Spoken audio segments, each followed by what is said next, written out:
Ayan guys, pumunta po kami ngayon dyan sa People Park Taguig. Napakaganda po dyan guys. Ayan. Yan po, marami po silang mga pailaw ngayon. Ramdam na ramdam mo talaga yung Christmas. Pag sa ganitong lugar ka pumunta. Wala pong bayad dyan guys, wala pong entrance fee. Libre po lahat dyan, pati parking. Yan o. Bali, inagaya kasi yung tropa namin na kumala. Kaya naisipan namin pumunta dyan sa may People Park Taguig. First time ko kasing ko palang pumunta dito. At yun nga, maganda nga talaga dito guys. Saka may mga kainan din dito. Yan. Sarap mamasyal din guys kasama yung mga family mo, jowa mo. Ayan o. Bali, malawak pa rin pala guys yung area na ito. Yan po. Parang sa tabi lang to ng Pasig River. Yung sa kabila guys, ilog na yan dyan. Mayroong mga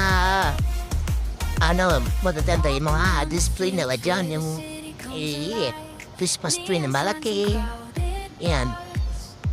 Tsaka umikot-ikot kami dyan guys. Alos hindi nga namin naikot-patayan kasi pagdating namin dyan na yan o. Umaambon. Pero okay pa rin, hindi pa rin.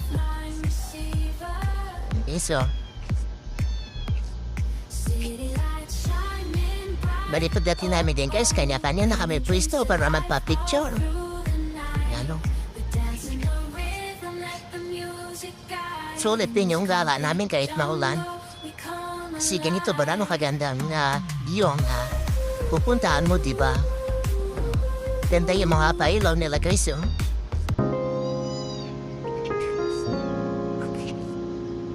Bali dumating kami dyan mga alas 8 na yata ng gabi.